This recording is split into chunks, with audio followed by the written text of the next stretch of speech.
ទី2taត្រូវជ្រើសរើសដីសម្រាប់ដាំដំណាំនៅចាតំបន់ចាដីធូរក្បែរប្រភពទឹកបឹងព្រែកស្ទឹងអូរទន្លេអណ្ដូងចានេះគឺក្បែរប្រភពទឹកចាទឹកព្រោះ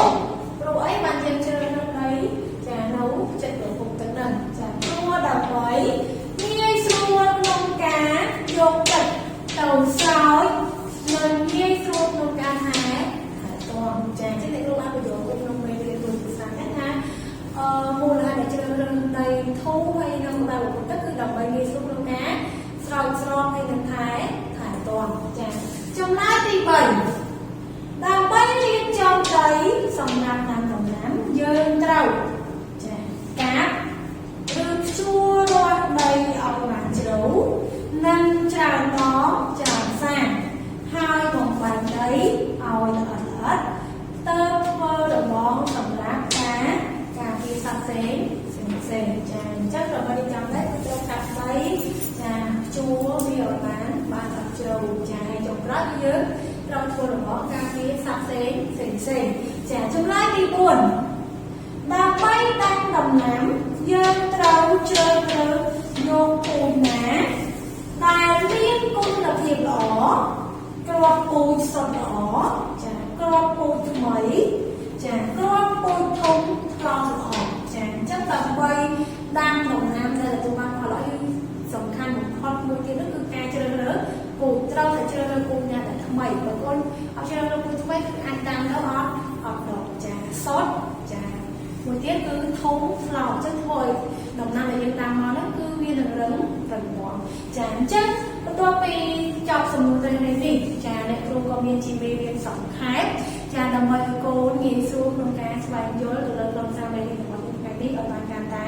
ច្បាស់បន្ថែមទៀតតែមេរៀនសង្ខេបចាអ្នកគ្រូនឹងអានជូនកូនដើម្បីឲ្យដំណាំបន្លែមានការលូតលាស់បានល្អយើងត្រូវអនុវត្តតាមគោលការណ៍ដូចជាការជ្រើសរើសដីនិងធ្វើរបង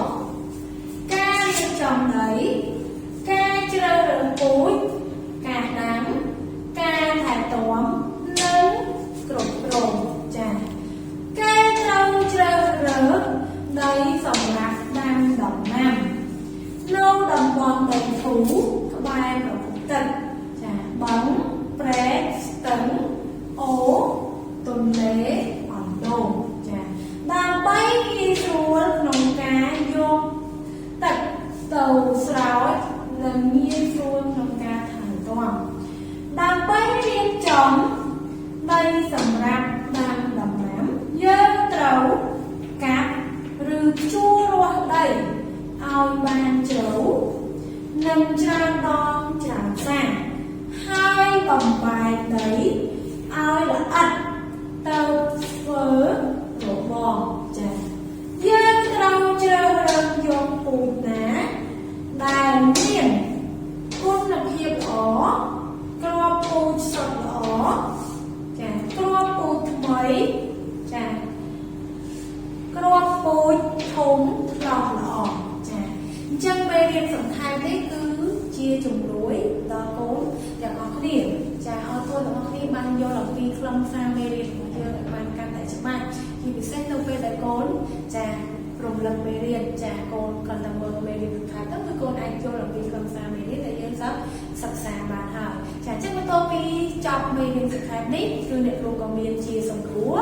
ចាចង់តេស្តសមត្ថភាពរបស់កូនបន្តិចក្រោយពីកូនបានសិក្សាមេរៀនខ្លឹមសាររួចរាល់ចាតើកូនយល់អំពីខ្លឹមសាររបស់មេរៀនរបស់យើងច្បាស់ដែរឬទេចាអញ្ចឹងអ្នកគ្រូមានជាសំណួរជ្រើសរើសចាដើម្បីកូនទាំងអស់គ្នាសាកល្បងចាអូខេទាំងអស់គ្នាកូនមើលសំណួរជ្រើសរើសសម្រាប់ទាំងអស់គ្នាចាសំណួរជ្រើសរើសចាទី1តើដំណាំអាចលូតលាស់បានល្អនៅលើដីដកឯណាចាកដីសាច់ខដីឥដ្ឋគដីរបាក់ចាទី2តើ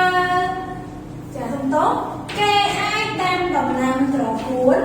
នៅកន្លែងណាខ្លះ có đầy phong chả tật phong khó tất cố đầy chả chết nó không sầm lúa đẹp quý đi nông nuôi chồng sầm lúa cứ chồng nói nên tại cô có thể cô sao chớ rời chả chân sâu thôi cá cho đời mà tầm sáu gót chả chân thì cô tập về con môi để tí con cá cật chả áo cốn chả lấy chặt ra một phiên cho chồng nói chồng người tư là áo điện thoi ta chồng đời bó cốn chả tầm sáu rồi chả rồi từ đại tề chả ti mùi chả ta đồng năng ai luôn luôn ba lõ đầu lơ đây rồi tao cho bạn con áo có đầy xác kho đầy đất cô đây các bạn chả con rồi con rồi cố chả học con cho bạn là trầm trâu cứ chả cô đấy đầy các bạn cái đồng nam ai luôn lo bán và đó cô đây các bạn cứ chụp đây ra chụp cô để nói chí chỉ triệt đây cô đây cô mơ tịch pì cái ai nam đồng nam trở cuốn nâu đồng lại nặng lạnh chả đâu có lại nga có tật kho đầy kho khó tất cố đầy chả trong nói đi một mán con có cố chả họ con cứ trong nói con cứ tật kho đấy đầy kho chân rồi cuốn cứ vì ai đang vì này thay vì anh đông tật khó đến đầy kho miên rồi hay rồi cuốn này thì anh đang làm đấy chả hay là cuốn cứ làm biết cái rồi hay từ cuốn này thì đang được nóng tật chả cái miên là tật cuốn đồng nào rồi cuốn cứ chia đồng nám đã nông tật cầu bán chả đang đây cầu bán nông tật có cầu bán chả chắc có copy chọn phần luôn chưa được chuẩn bị chả luôn phần thông thang của tiếp của con chia bàn cho đồng đi làm ra về đến bàn can tái bạn bán tiền chả chất copy cho phần luôn chưa được luôn còn miền cách tam tiền chả tổng đàn quân tổng địa chả chân này luôn miền cách tam tiền là quân tổng khí chả phần đầu của tổng địa bạn quạt chả bằng thái rồi giờ lúc làm sao thì còn những cái đấy là họ chả chết con người biết cách cả kèm sống mua tìm mùi ta kê tao trơn đấy nông còn lại nàng sống nam đang lòng nàng rua ở đây